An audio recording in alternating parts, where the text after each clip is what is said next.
form, but now he's just going to fly into the void. Goodbye, friend. Luckily, it's only 5 zombies by the looks of it, 5 husks, so that's really easy. Place it over here. That works. I'll eventually cordon this area off, but now we have the melter ready to go. Hello everyone, Hamas28 here, and today we're back in the world of Skyblock Ghosts. So, as we left off last episode, we finally made a tiny seared smelter, which will let us do a whole lot of smelting. Now, because we have this, I wanted to see what actually can we get. Wow, that's not how you talk. Where can I get iron nuggets to drop? Now, looking at Forge, it seems like there is a chance we can get it from foraging stuff. Not sure where, though, because I've never actually seen it. But from Pokemon drops, you can see Diglett drop them. Ooh, the Alolan kind. I always love this design of just giving them hair. It's so cute. Now, Trash Burmies also have a 10%. And Aerons have a 90%. And where do we get Aerons again? I believe they were on the bottommost layer, right? Let's check out the vertical Pokédex, go to the bottom, and Aeron, yes. So Aerons do come from the totally deep dark, which means I'm going to have to farm a few of them. Luckily, they do have a 90% chance to drop iron nuggets. Ooh, and there's a Porygon. I'm going to see if I can get him to drop us a PC. And we got lucky. 1 black PC along with some upgrades. Not sure what those are. What's an upgrade? I think this is the first time I've seen it. A transparent device filled with items. Use it to make a card compendium for the Pixelmon PCG. Huh, cool. But we did get the black PC, which is really nice. So let's go ahead and place this guy. We'll put it right over here. Accessible. And now we can finally store all of our Pokemon, which is nice. Now, we don't need to actually do that yet since we still have the base 5, but it's still cool to have. Now, there is something I noticed. We are missing 1 Pokemon, and that is whichever one comes from this Shed Shell, which drops from Shedinja. So if I see some Shedinja, I really need to fight them so we can get the final Pokemon. Anyways, continuing with the Starting a Smithy quest book. Ooh, we actually finished this as well. We'll check that out later. We can also make composite materials, which, as you can see here, are made from blood bones. And blood bones are just made from blood, pouring it on bones, and blood, oh, that's disgusting. Luckily, we can't do that yet, is just melting down coagulated blood, which we should have quite a bit of. Alright, so after checking all the chests, looks like we have 10, not a ton, but we can always farm some more. And it should be as simple as just throwing in some burnable materials into this guy, like these pinkberry slabs. Does that actually work? It doesn't look like it does. Although it does let you put it in there, though. Okay, this might just have to be coal or charcoal, so I might have to get more of that. Okay, I went scrounging in the chest and did find some coal, so let's throw it into the heater here. And, okay, that just goes in right there. Perfect. Now, we should just be able to place our bones like so, and then put the coagulated blood. So if we do it like this, that starts to melt. That should make 3 slime balls worth, and pour it onto the bone to make our blood bones. Just like that, composite materials. And, okay, so you just have to make any one of these. You don't have to do all of it. And now we can make our first sand cast, which we can use soul sand for, which is really nice. I like that soul sand can be used in pretty much all of these recipes that require sand, because sand is quite rare. You know, it's funny when you think about it, that usually the first thing you get in a Skyblock mod pack is a cobblestone generator, but we actually have to work our way pretty far before you even get access to it. Now, it looks like 1 coal is only good for a couple of melting things, so if I need to be really efficient. Now, that does finish off this, so Drifloon will give us a binding sandcast. Nice. And why do we need magma cream for this? Not quite sure, but if we find magma cream and blaze powder, that'll unlock the next quest, which should be easy because I believe we have both. There we go, blaze powder, and there should be a magma cream right here. So that should unlock even more. So more of these little stones. Nether grout. Nether grout requires magma cream, gravel, and soul sand. Okay, so instead of using regular grout, which requires sand, we need to use magma cream, gravel, and soul sand instead, and we need to get it from Yamask. Then there's also scorched bricks, which this is useful because it says there's an alternate method, which is melting magma cream and pouring it over flint.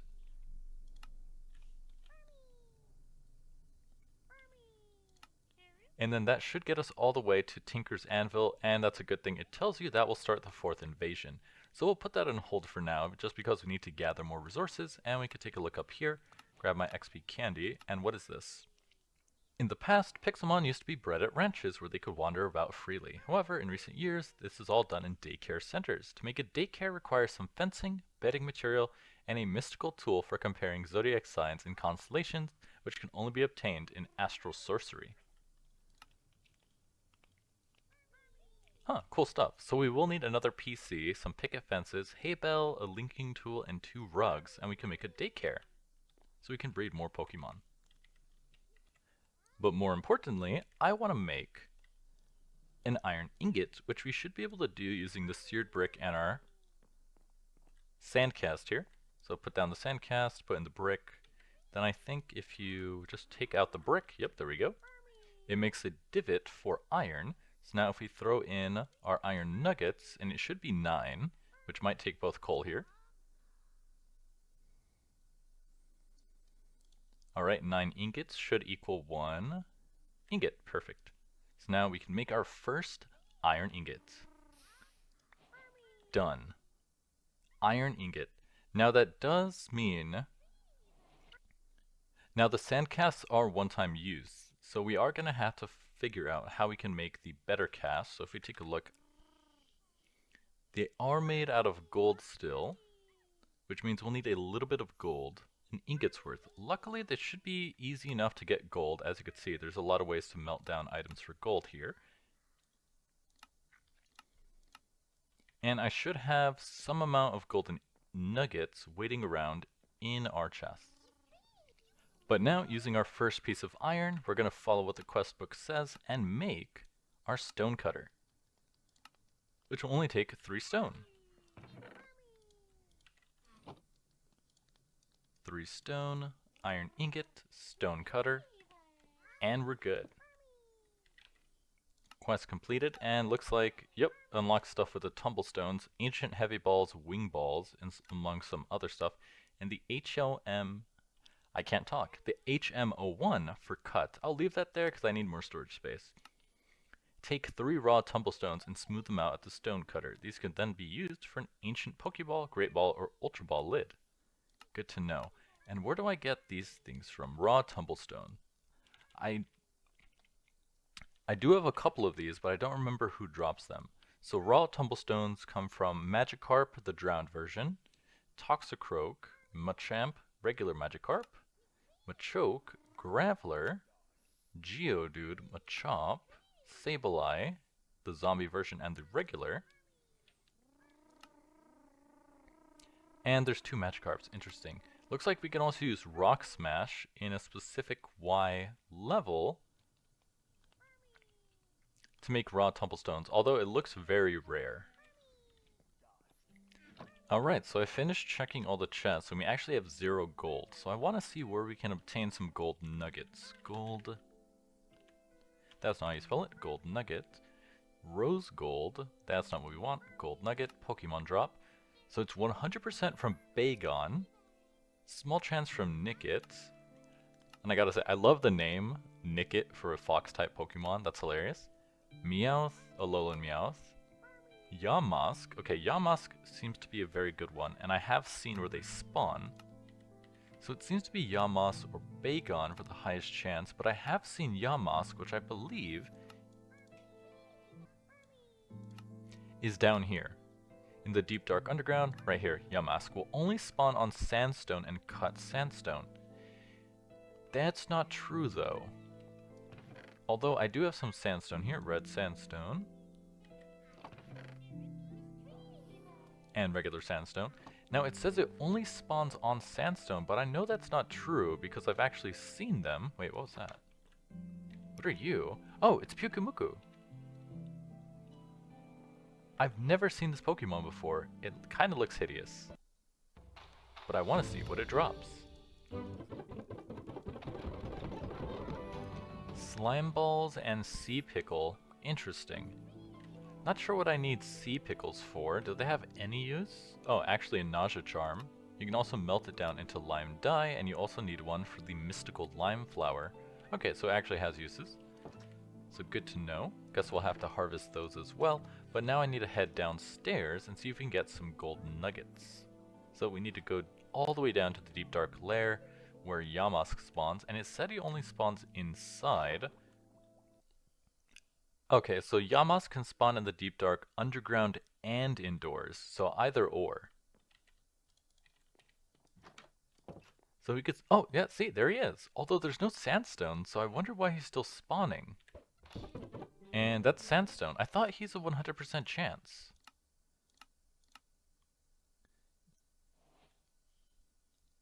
Yamask 100%. Wait a minute. This guy dropped chiseled white sandstone. This is a Galarian Yamask. So they're not the same. So this guy only drops sandstone. He also drops soul sand, black sand, and a 2% chance for these guys. The Rune of Earth from Botania. Interesting.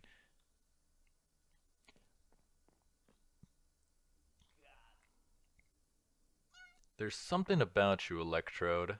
You're a Galarian Electrode, aren't you? And this time he only dropped the bottom half. Interesting. I didn't know he could do that. Okay, so either one of these spawning platforms, I should be able to add this sandstone and get the correct Yamask to spawn. So now we have a little platform. This should encourage Yamask to spawn so we can get some gold nuggets, and it looks like there's this guy over here. How did you spawn? Kabutops, do you need water to spawn? Because I don't see how he could spawn otherwise. Not sure what he drops though, and at level 40 he might just one-shot my balloon here. Alright, so regular Yamask spawning, not in the cards for us right now, but don't worry, because we can always work on other things, like Astral Sorcery that the quest book mentioned. Now, taking a look here, it looks like we have to craft a luminous crafting table, which we should be able to do. I scrounged up all the marble we had, which was about 16, from our Alolan Geodudes. Now we have to convert some of this into Sooty marble. Now if we grab ourselves some planks, we should be able to craft this into our workbench. Sooty marble, marble, and wood, and it does nothing. What did I do wrong? They have to be slabs. Of course they do. There we go. Sooty marble slabs, cobble, and this to make a luminous crafting table. And we'll place this over here for now. Now, I've never actually played around with Astral Sorcery, so I don't actually know how this works. Astral Tomb, book, parchment, and some aquamarine. Haven't seen this, and it looks like it only drops from a Sableye. You can also fish it up, very high up, or use Rock Smash. And then it looks like to make this looking glass also takes gold ingots. Stifled again. But then you do get a pretty good amount of items. And then it tells you we can get aquamarine from drowned Sableye, which is attracted to underground water habitats on the soil layer, which is our starting layer. So assuming it works, all we have to do is build a big water area, put it underground, and that should start spawning our drowned Sableye. So I think I'll do that next, just so we can start getting some aquamarine. So I've made the underground, technically underwater layer, but when you take a look at the spawns, there's no Sableye here. And when I take a look at the quest book for the vertical Pokédex, it seems like zombie Sableyes actually spawn on the Murk layer according to this, which could just mean the quest book was wrong, but that means I'm going to have to go up a layer and build the underground one, which I thought I already did. So let me take a quick look upstairs, or actually I didn't build the underground one, only the above ground version. So taking a look over here, the spawns here should still show nothing for some reason, because that's broken. Yep, none of the water Pokemon we want, except for Dragonite technically, which means I have to build an underwater layer over here, and I could probably test it just by stealing this water for a second. And if I place it in here, it should change the spawns. And let's see if Sableye shows up. So if we start with these spawns, that's what we see. Place some water.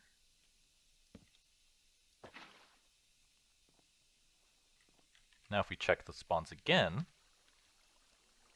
they've changed. Stuffle, but I don't see Yep, there we go. Tentacle, Remoraid, Magikarp, but I'm still not seeing Sableye, which means we might just need a bigger space. Well, after building this entire indoors water area, I realized I was looking at the wrong part of the Pokédex. So now, after spending 30 minutes harvesting dirt and terracotta, we have this little area over here in the, what is this, the soil layer, which actually works. This is what I wanted. But I read water underground and assumed it had to be underground water. That is not the case. Sableye of this variety can only be found underground and near water. So now when we check out the check spawns, there he is, 14.39% Sableye. Now, I did see a Relicanth and the other fish Pokemon spawn here, so it's not a waste of space.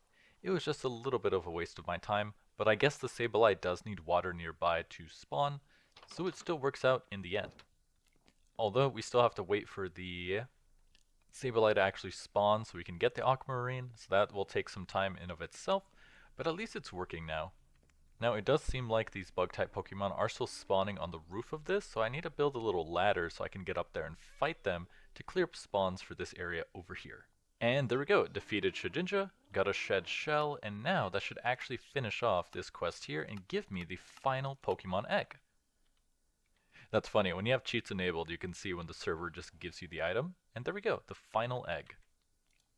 Man, I really need a lot more space in my inventory, because every time we fight a Pokemon, we get like 4 drops, and it completely clogs everything. Now, what are you? Oh, it's a Dreepy. Oh, he's a Spirit Dreepy. He's a Ghost Dragon. Dreepy are common. Let's see what this guy drops. Phantom Membrane and Gas Tier. Yep, another resource to add to all of our chests that are going to take up a lot of space. Now, what is this guy? Oh, Pinchurin. Oh, Sableye. There he is. There he is, there he is. I've been waiting for you. I've been waiting for you, Sableye. Level 24. Not too bad either. Easily defeatable. And there we go. 2 Aquamarine, Emeraldite Shards, and a Black Tumblestone. And our inventory is full. Let me drop this thing to make room. And there we go. Quest complete. Oh, we also dropped the Tumblestone. I need that. Don't need the string. There we go. And now we can actually advance in Astral Sorcery with a Resonating Wand. Take 2 Aquamarine, Marble, and an Ender Pearl. Luckily, that's all stuff we have. Let me just sort out our inventory real quick and find our marble. Oh, the marble's right here. So I might be able to actually craft it right now. Resonating Wand, we just need an Ender Pearl, and there should be one lying around in here somewhere. There we go, Ender Pearl. So now we do Ender Pearl, 2 Aquamarine, and 2 pieces of marble to make a Resonating Wand. Not actually sure how to use this though. Oh, you use the Resonating Wand to start the crafting on the Luminous crafting table. It needs Starlight to start the recipe. Starlight is stronger in different places. Make sure you're building in the air layer or higher, and make sure it's open to the sky. Oh, so we actually have to do it a lot higher, because where's the air layer? The air layer is up here, so we only went as high as the murk layer, so we need to go even higher, which is all the way to Y160. So let me take this guy, and we're going to have to build upwards. Luckily, how high is that? We're on 66, we need to go all the way up to 160, so that's only 100 blocks, which is easily doable, and then I'll just build a water elevator for this, so we can more easily go up and down. It is really slow though, but we don't have a better option. Oh, and it looks like, oh, it's not a sandy gas, it's a palisand. I don't know if I can beat him though, I would like to get some sand. It's nighttime, so even if we lose, I can just get my items back anyway. Alright, almost one-shot him. And then he used a stat move instead of retaliating. Good, good. And there we go. Tons of sand. Perfect. Task completed, any sand. So now I can actually expand our little beach here.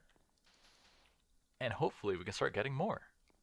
Alright, so we just passed 128, so we should approach the dazzle layer pretty soon right here. Yep, there it is, the dazzle layer. So now we can check that off, and you can see here's all the new Pokemon in the dazzle layer. Desert and beach still look almost exactly the same. But we need to go one more to the air layer. And there we are, the air layer. Click, and what do we see? Lots of new Pokemon. Ah, there's also Shelgons here. Is there the other ones? Because I believe Shelgons actually do drop a good amount of gold. Regardless, now we need to actually build a little platform here so we can actually put down our sorceress stuff. And there we go. This should be big enough. So now we slap down our luminous crafting table right here. Your vision expands. You've learned more about exploration. Cool. No idea how to do any of this though because we didn't craft the book. Now we still need to make the looking glass, which will take some gold. And the book will take a book and some parchment, which is paper and aquamarine. So it looks like we'll need 4 aquamarine to make the parchment, and we'll need paper and leather to make the book. Oh, there's actually a different craft using a slime ball and 2 patterns with paper. Well, where do we get paper? I don't think I have any yet. Well, I'll have to figure that out. So let me head back downstairs and sort out the rest of our inventory. Alright, figured out the paper problem. Turns out Shedinja drop paper. And then, without needing leather, we could actually use that straw we collected a long time ago to make it into canvas to make a book. Then we could take this aquamarine, combine it to make parchment, and then put the book in the middle, aquamarine, 1 piece of parchment to make the astral tome. Quest completed, and we don't get anything else. Okay, we still need gold for the looking glass, and then we'll need sand, I believe, for the glass lens, and more aquamarine. So I'm gonna have to farm some more Sableyes, but now we have the book, and I can actually see what we actually plan to use this for. Exploration, discovery. What do these do? What's happening? There we go. Marble, welcome, constellation papers, luminous crafting, resonating wand. Research. How do I exit this? Like, how do I go back to the front? Oh, that's cool. So I can zoom out. What is this one? So you come to exploration and zoom in. I like that. That's a cool effect. So there's the looking glass. Despite the stars having a set location of appearances as they wheel over the sky, yada yada, other stuff, I'll reread this after I figure out how to make that. Crystal tools, infused wood, astral relays. Okay, this mostly just seems like crafting stuff. Which, I mean, it's good to have this done, but if that's all there is, then I guess rock crystal, carbink, underground on the stone layer. I don't think I've seen a carbink before. Interesting. More Pokemon are needed. Okay, that's why I haven't seen one before. It said on the stone layer, but they're actually showing up in the deep dark layer, which is the one below it, as you can see here. And they need the natural occurring blocks like dirt, grass, gravel, stone, which is interesting because if we go down a bit deeper, there's no grass or stone. We have sandstone for the Sableyes I was trying to spawn, but I have seen Aarons here. Aarons. Yeah, deep dark underground. So technically it should be able to spawn on this sandstone. Let's take a look. Golett, Stundurner, Aaron. Carbink, 4% chance. Okay, so the spawn is there. It's just exceedingly rare. I need to make a new platform over here made out of these natural blocks like sandstone separated from this platform just so we can get carbinks. That's going to be annoying though because I'm pretty much all out of sandstone and I don't think Bronzor's dropped me anything useful for building here, right? Let me check. Okay, Bronzor's dropped copper, not what I need. I need sandstone, dirt, or something else, which means I'm just gonna have to farm these grubbins again for more dirt so I can build another platform. Alright, so after needlessly sacrificing tons of grubbins and charger bugs, we have a new underground natural spawning area, and if you take a look, wow, why did the spawn drop so much when I checked it before? Is it where I'm standing? Let's see if I try over here. 11.6, what about over here? Huh. I wonder why it got so much worse. Because when I did it the first time, as you could see, it was a 22.8% chance, and now it dropped all the way to 11.6. That's crazy, and it's all underground, as you can see. I wonder why it dropped so much. That's so strange. I did test it the first time when it was a little bit smaller, so maybe since I widened the platform, it reduced the spawns? I'm not actually sure. Now you can see stuff is spawning on these sides, so we just need to wait for a carbink to spawn so we can get that item. And what were we trying to get again? Right, a rock crystal, which is a 10% chance from a carbink. So it's going to take quite a while to get one. Oh my Arceus, it's him! It's Dunsparce, my favorite Pokemon. Goodbye, Dunsparce. I knew thee well. He's immune to Shadow Ball. Interesting. But he should also drop sand, which is something we want a lot of. And there we go, sand. Nice. Now we don't get the achievement for getting sand because I already defeated a different Pokemon. What was it? The Burmy, the sand variant that gave us a bit of sand. But I think I'm just gonna have to hang out around here and just farm these guys for a while because there's a lot of good spawns down here, like the Voltors for the Pokeballs, and that's actually the first time I've seen a Darumaka before. And he drops sand. Cool. Nice. Another way to get sand.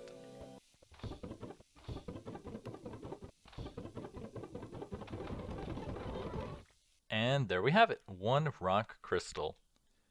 At a 10% chance, that was actually pretty fast. We defeated, what, like 4? Maybe 5? I'm not actually 100% sure. Might as well check that later. Yeah, see, I don't understand these spawns. Like, why are some of these guys spawning over here when the quest book says they need a specific flooring? You know, it might just be something with the code that says, oh, as long as it's nearby. Oh, actually, for these ones, at least the sandstone is here, so maybe that's why. Still interesting, though. Lots of Aerons, though. I need to come down here and harvest the iron. Anyways, let's go back up and actually use this rock crystal. So now, if we take a look at the quest book, we've unlocked a lightwell. Flashbacks to World of Warcraft. Anyway, how expensive is this?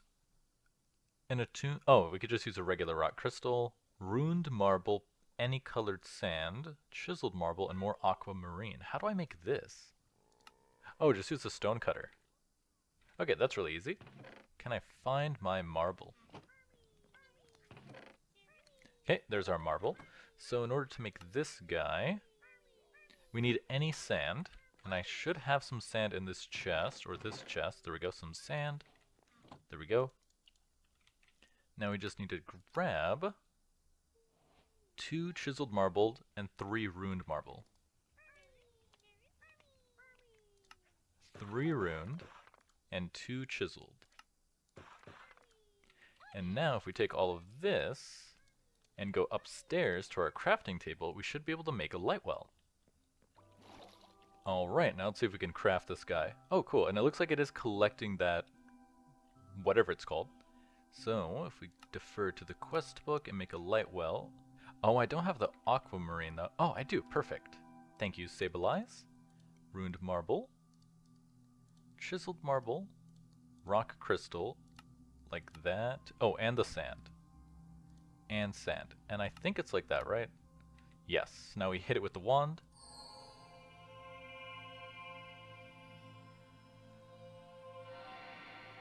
And it makes 1 lightwell. Cool. I like that. I've never used Astral Sorcery before, but I love when mods have that little extra juice into crafting to make it actually interesting. How much did that cost? Not much by the looks of it, and it looks like it stores up this much light so we can do crafting, which is pretty cool. So we get a rock crystal back, aquamarine, and chilling water, a Paldean move. Liquid starlight bucket. Make sure to tend to your light wells. They're not compatible with ceramic faucets, but the liquid can still be stored in cisterns bucket by bucket. If a piece of aquamarine or rock crystal is left in a completely full light well, it will continue being drained of life force, but will not be able to produce any more liquid starlight. What does that mean?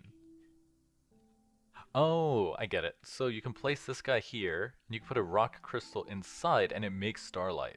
But if it's completely full, then this doesn't do anything else. And you can't actually take it out. Oh, I see. So each rock crystal will produce a fixed amount of light, but if the light well fills up, you're basically burning the rest of it for no use. Gotcha. Then let's see, water bucket. Liquid starlight can be placed in the world. If it does so, it will flow rapidly downward. If it touches water blocks, it converts it to packed ice. You can use this to make a packed ice generator, although you can't pick it up without Silk Touch. Lava bucket. Ah, here we go. Obtain lava in either oh wait, that doesn't say how. This is not feasible until you unlock the nether. When liquid starlight and lava touch, they form sand. This is what I've been dreaming of. We can generate tons of sand to actually finally build our desert and beach biomes. Aquamarine shale, pillar marble.